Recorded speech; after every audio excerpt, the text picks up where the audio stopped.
Welcome back to the What's in Your Head podcast, Tools for Pain and Dizziness. I'm Pete Schultz, doctor of physical therapy. Today's episode is all about hip pain. Hip pain is incredibly common, but hip pain is not always the same. Someone might say they have hip pain, but the problem could actually be coming from the hip joint or the muscles, tendons, the bursae, the pelvis, the lower back, or even the nervous system when pain becomes persistent. Today, we'll simplify the most common diagnoses, explain who typically gets them, discuss why pain sometimes becomes chronic, and most importantly, talk about practical strategies that help people return to doing what they love. Before we talk about injuries, let's spend a minute understanding how the hip is built. The hip is a ball and socket joint.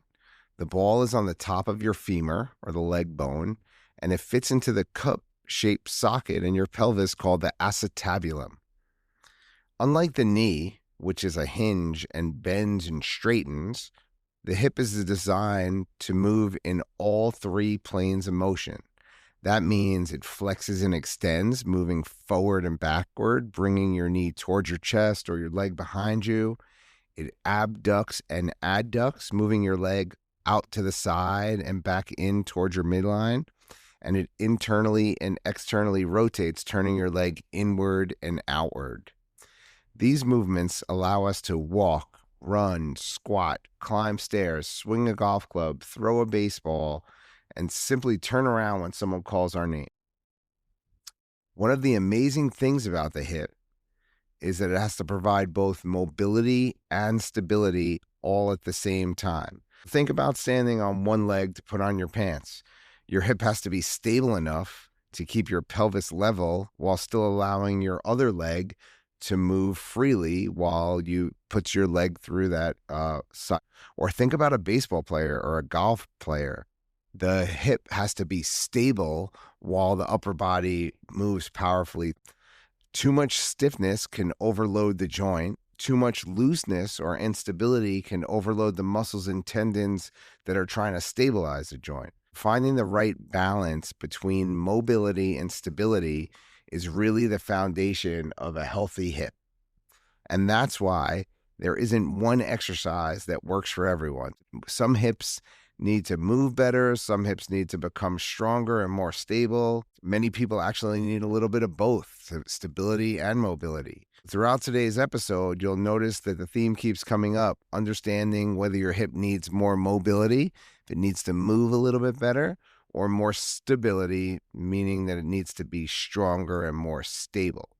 Or simply better movement control is often the key to some successful treatment. One of the first things that I'll ask people to tell me when I see them for the first time, when they're coming in with hip issues, is where do you feel the pain? Different locations often suggest different problems. So if you're having pain in the front of your hip or in the groin area, I'm thinking maybe it's a labral tear or a hip impingement or arthritis. Maybe a hip flexor strain, or maybe athletic pubalgia, or they call that a sports hernia. If you're having pain on the side of your hip, it could often be a gluteal tendinitis or tendinopathy. It could be trochanteric bursitis. And usually the difference between those are very similar and the treatments are very common. If you're having pain in the back of the hip or in the buttock area, it could be deep hip rotator muscle strain, or it could be the sacroiliac joint, could be the lower back, could also be some arthritis, or it could be persistent pain. Pain location isn't enough to make the diagnosis, but it starts to tell me what I'm thinking of when I look at the area, a different location of pain. Now let's talk about some of the common hip conditions that we see. First, I want to talk about hip labral tears. The labrum is a ring of cartilage that lines and deepens the hip socket. Labral tears are extremely common in athletes, runners, hockey players, soccer players, dancers, and people with femoroacetabular impingement, which we're going to discuss in a little while. Symptoms of a labral tear are commonly groin pain, clicking or catching, pain when getting in and out of a car, and pain with twisting. Now, an important thing here is everyone may have labral tears. So it's very common to have a labral tear. If you're having hip pain and they take you for imaging and you get an MRI, the chances of you having a labral tear is very high, right? Most people do have labral tears, but the finding of a labral tear doesn't necessarily mean that you're going to need surgery.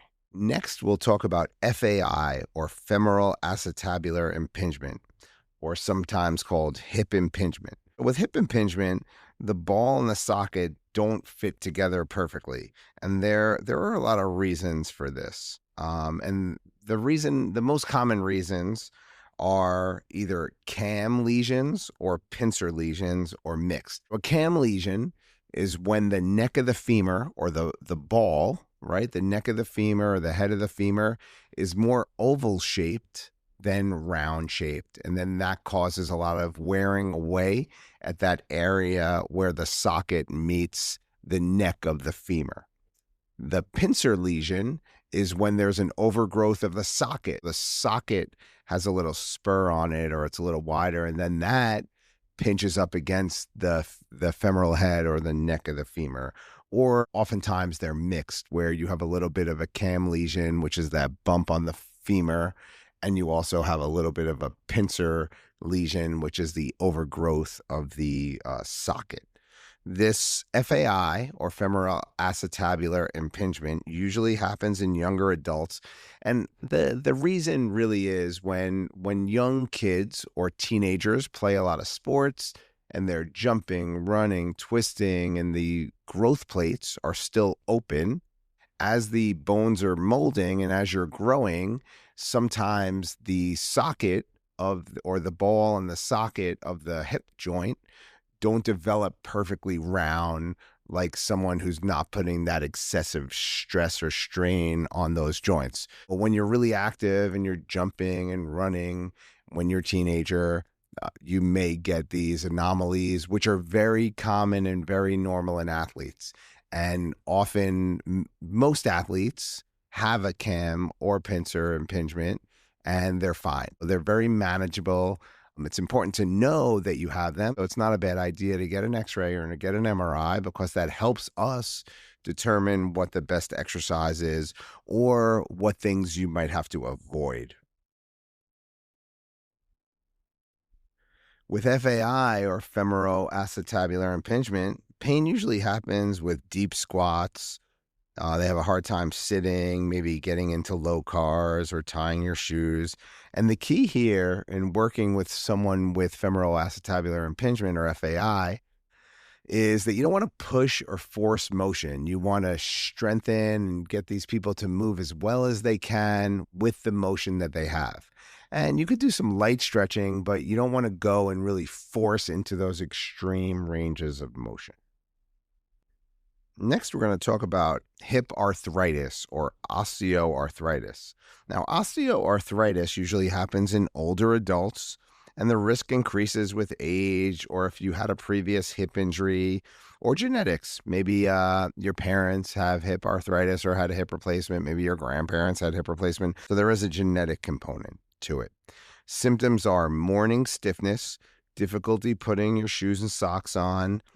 People with hip arthritis usually find that walking after a few minutes improves their symptoms, and you'll notice gradual motion deterioration. Basically, it's going to be hard to flex the hip, and it's going to be hard to internally rotate the hip. Or you're going to notice over time, it's harder to sit down, and you might have to sit on higher chairs, and certain twisting motions of the hip are going to be a lot more limited. Sometimes you could have severe arthritis and not have a lot of pain, and you could have not that much arthritis and have a lot of pain. It doesn't necessarily, the amount of pain that you have doesn't correlate with the amount of arthritis you have. But the arthritis, as it starts to progress and the hip starts to deteriorate a little bit, you're going to slowly lose range of motion.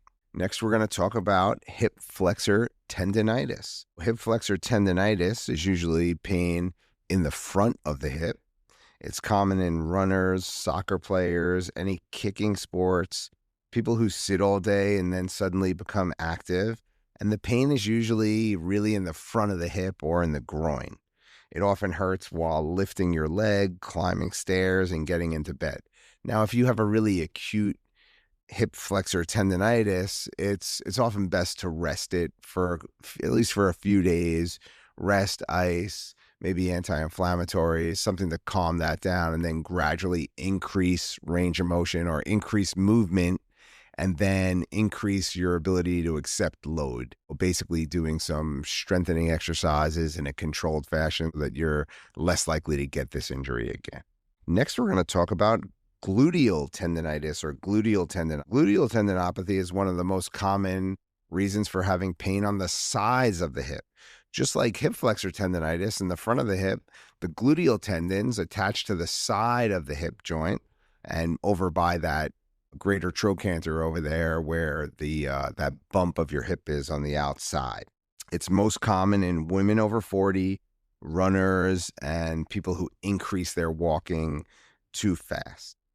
The pain often comes while lying on the side that has the injury, climbing stairs, prolonged walking, or when you're sitting for a while and then you go to get out of a chair. Oftentimes, people call anything on the outside of the hip bursitis, but sometimes it might not be bursitis. Bursitis is inflammation of the bursa, which is like a fluid-filled sac underneath the tendons, but sometimes it's the tendons themselves that are irritated. And oftentimes it's both. It could be the bursa and the tendons, but there's ways for us to determine which ones there are. And whether it's a tendonitis or a bursitis, we're still going to treat it very similar. The next hip issue that I want to talk about is hip dysplasia. People with hip dysplasia, they usually have instability. Hip dysplasia shows that the socket is a little too small for the ball. The hip joint is a ball and socket, and sometimes the socket isn't that congruent and it's a little more flat and it's a little smaller. The head of the femur, which is the ball, it moves too much and it slides. And sometimes people get this excessive movement. And if it's even too much, their hip could even dislocate. With someone with hip dysplasia, their hip is too mobile. And these patients often have hypermobility, feelings of instability. They fatigue easily. They get a lot of aching, joint aching, and muscle aching after activity. And the goal here isn't to do stretching or isn't to stretch the hamstring. It's really to help stabilize the joint. So if you think about it, this joint moves too much and these people are too flexible. These are the people that come in and they could do splits. They could palm the floor. You tell them to touch their toes and it's easy to get down there. Oftentimes, people with hip dysplasia, they really enjoy doing yoga. And yoga isn't bad, but people with hip dysplasia really need to be doing hip stability exercises. You're drawn to yoga because you're good at it, because you could get into those poses and you could hold those poses because you have hypermobility of the hip, but that might not be the best activity or the best rehab. I never discourage people from doing yoga, but if you do yoga, maybe don't go into the extreme ranges of motion and maybe work a little bit more on the stability. And if you're going to do yoga and you're going to do stretching, you have to do core strengthening and glute strengthening. You have to strengthen these muscles around the hip joint. The reason we have to strengthen the hip muscles and the core muscles is because those are going to provide stability. Because you have maybe loose ligaments or you have some instability of the hip, you need those muscles to be the dynamic stabilizers. The next issue we're going to talk about is slipped capital femoral epiphysis, or SCFE. SCFE is usually seen in adolescents, seen in young children, usually the ages 10 to 16.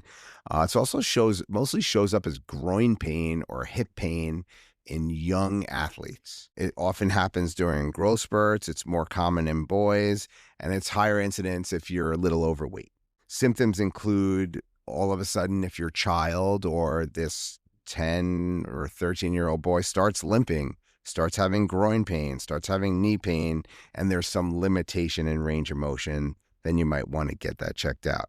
Now, this is one diagnosis that you really should get checked out by an orthopedic surgeon. If you if you're listening to this podcast and you're a 13-year-old boy, or most likely or more likely you may be the parent of a 13-year-old or 12-year-old boy or girl, if they are experiencing hip or groin pain all of a sudden or limping, you definitely want to go to an orthopedic and get some tests just to check it out, because there are ways to manage this that is really important, and you don't want to neglect it. The last injury I want to talk about is athletic pubalgia or sports hernia. Sports hernia is common in people who play hockey, soccer, football, baseball. The pain usually occurs in the lower abdomen over by the pubic bone.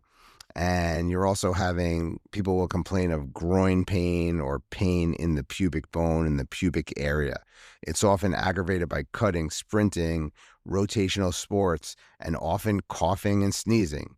Now, this is not a traditional hernia. So a traditional hernia is where you may have weakness in the groin or in the abdominal wall. It pushes certain abdominal contents out and you feel a little bulge in there. A sports hernia is not that. Sports hernia is a weakening or tearing of these abdominal muscles that attach into the pubis. And it causes a lot of weakness, and it does cause pain and irritability. And the first thing to do when someone has this type of pain is to calm down, is to minimize their activity, lower their activity for a little while, take it easy, and then gradually reintroduce some core and hip strengthening so that they could tolerate load a little bit better. Let's talk about how to treat some of these conditions. Well, my philosophy in treating the hip, and what I notice is one of the biggest mistakes people make is they think they need to stretch everything. Well, people think if your hip hurts, you need to stretch it and make it move better. And that's not always the case. Generally, I like to start everyone, instead of aggressive stretching or aggressive range of motion exercises or something like a pigeon pose or aggressive hip rotation stretches, I'll have them do some self-massage like a foam roller or massage balls or any of these percussion massage guns. Whatever tool helps you relax some of those muscles and ease some of that muscle tension. Then I like gentle mobility. Move the hip around, do some light stretches, but don't really push past those end ranges of motion. You never want to, with a hip injury, especially if it's arthritis or impingement, you don't really want to force motion. Avoid aggressive stretching into the positions that reproduce sharp or pinching pain. I always tell everyone, try to avoid that pinching sensation. You don't want to go into that. Stop before. You should be able to feel a stretch, but not a pinch. Okay. We do some foam rolling or some soft tissue mobility work, and then do some light, gentle range of motion. And if something in your hip joint consistently pinches, try to avoid it. It's your body telling you that you don't want to go into that motion. Then we do some progressive muscle strengthening. With the muscles that we target for the hip joint or these hip pathologies are really targeting strengthening the gluteal muscle, strengthening the core, working on balance, a lot of single leg stability, and then functional strengthening, which is related to your activities that you do or your sport or the recreational activity that you like to do. If you like riding horses, do something that strengthens you that simulates riding horses. If you are a baseball player, you want to do some rotational things to make sure that your hips move. If you're a golfer, you want to mimic some of those things in the golf swing, like maybe like hip hinging or hip hinging with rotation. So you always want to work within your tolerable limits. You don't want to push past those limits, and you should be able to do these exercises with minimal pain or minimal irritation. Now, when you're rehabbing a hip injury, one of the most common things that are overlooked is the thoracic spine. So if you think about it, if you do a rotational sport like golf, tennis, baseball, all of the rotation in your body comes from your hips and your thoracic spine. Well, if you have hip arthritis and your hips aren't moving that well, you have to make sure that you have enough mobility of your thoracic spine. Or if you have any limitations in the hip, you have to make sure that upper back or the thoracic spine is moving well, because a stiff thoracic spine coupled with stiff hips is going to cause increased wear and tear, and it's going to cause increased problems to the hip joint. If you are losing a little bit mobility in the hip or you're having any hip issues, make sure that your thoracic spine is moving. Those are things like twisting your upper back or doing some shoulder turns, doing some open book stretches, maybe some cat-cows, foam rolling your thoracic spine or your upper back. It's really important to get the thoracic spine moving when you have any type of hip issue. Now, we talked about working on the hip, right? Doing some hip mobility exercises, maybe some soft tissue work with the foam roller, a massage gun, working through some of that stuff, working on thoracic spine mobility, getting everything moving. And getting everything moving through pain-free range of motions. Someone with hip dysplasia or someone who has too much mobility, you want to focus a little bit more on the hip stability, right? You want to make sure that those hips are stable. You want to make sure you're doing glute strengthening, core strengthening, single leg balance. Maybe if you're a golfer, practice exercises, simulate your golf swing standing on one leg, or do some single leg deadlifts, which are good. Someone with hip dysplasia may need a little more stability, and someone with hip arthritis who's losing range of motion, they need to work on strength and stability also, but they need to focus on some mobility. Then someone with hip arthritis, really work on the foam roller, get your joint moving, right? Do some massage over some of those tight or tense muscles and gentle range of motion through pain-free ranges. And the goal isn't to have perfect flexibility, or the goal isn't to be the strongest person in the world. The goal is to have enough movement for your life while being strong and confident with the range that you have. And this way that allows you to do the things that you want to do in life. The last thing I want to touch upon is chronic pain or persistent pain of the hip, which is one of the favorite things I like to talk about. Sometimes you have a hip injury, maybe you have gluteal tendonitis, or maybe you have a hip flexor tendonitis, and the inflammation's gone and the tissue's healed and you got your muscles stronger, but the pain stays and the pain persists and it's not going away. Sometimes that's an issue with your nervous system, and persistent pain usually starts with an injury. It starts with a tendon injury or a joint injury, but then it becomes more of a nervous system injury. And this is where understanding the nervous system becomes more important, because persistent pain doesn't necessarily mean that something's still damaged, right? You could have pain with no damage at all, and you could have a lot of damage and no pain. Pain or persistent pain is your body's way of telling you that there's a potential threat or something is dangerous.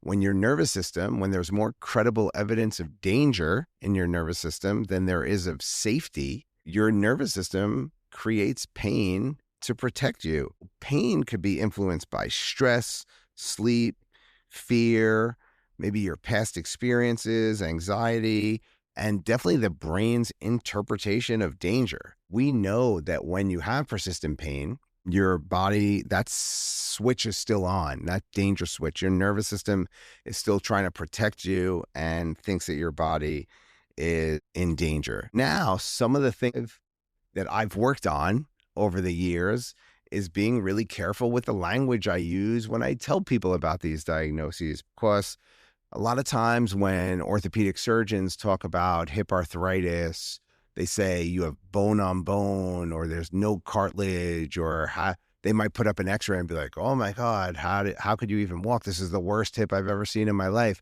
A surgeon or a doctor saying something like that creates more danger in the nervous system, and it's usually could result in more pain, even if it's the same injury. Oftentimes, the nervous system will get more protective when you're more scared, or you think that your issue is worse than it is. Oh, I've heard doctors say things like your hip is bone on bone, or your labrum is shredded, or don't do that, you'll wear your hip out. I've had people come in and the doctor said, never squat again for the rest of your life. Don't do any yoga for the rest of your life. You should stop golfing. Never run again. These things, I don't agree with that. I feel like if you enjoy an activity and you have hip arthritis or you have a labral tear or you have impingement, you could do that activity. You could modify certain things. You could modify a golf swing. Maybe don't run marathons or ultra marathons, but there's no reason you can't run a 5K with a hip impingement or some hip arthritis. If you want to play tennis, I have a lot of people with advanced hip arthritis that they play tennis. They do mobility exercises. They do strengthening exercises. They manage it. They might not play every day, and maybe they'll take off a day or two in between and they'll rest a little bit more. They bring their foam rollers onto the court. Oh, you have to manage it and be careful. I never like to say to anyone that they should absolutely never participate in an activity that they really enjoy doing, because that creates more anxiety, it creates more fear in the nervous system. When people come and see me and their pain has been more persistent and maybe it's lasted, their pain, their tissues are healed, their hip is strong, they move a lot better than they did before, but they're still having all this pain, then we have to explore some other activities and work more on the pain system, which is the nervous system. And some of these treatments will include pain neuroscience education, understanding more about how pain works and how the nervous system works. Just from listening to this podcast, it could help people with their pain level. Understanding more about how the pain system works makes people have less pain.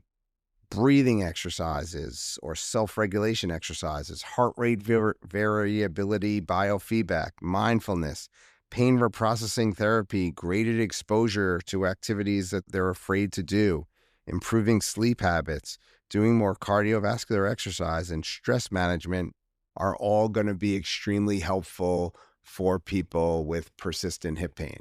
Now, pain education and doing some breathing exercises isn't going to put more cartilage in your joint, and I'm not saying that, right? Of course it's not, but it's going to help with the pain system. You have two systems in your body that affect pain in your hip. One is the musculoskeletal system, which is the hip joint, the muscles, the bones, and the cartilage and the capsule, all the musculoskeletal pieces of the hip joint. And then you have your nervous system or your pain system, which when it feels threatened and when your body feels danger, your nervous system will create pain as a protective mechanism to tell you to stop doing your activity. So if you want to remember a few things from today, I'm going to give a couple of pointers here that hip pain has many different causes. MRI findings don't always explain everything about the pain. Don't force painful ranges of motion. Build strength within the motion your hip naturally has. Keep your thoracic spine mobile. Stay active, and if pain becomes persistent, don't ignore your nervous system.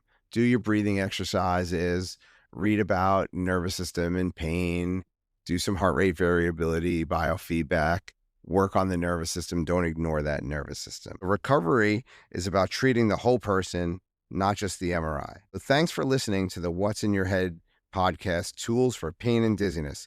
If you found today's episode helpful, please subscribe and leave a review and share it with someone dealing with hip pain. You can learn more about physical therapy and hip pain at Pain&Dizzy.com. And if you want to schedule a physical therapy appointment or just talk, you could visit us at dynamicsportspt.com.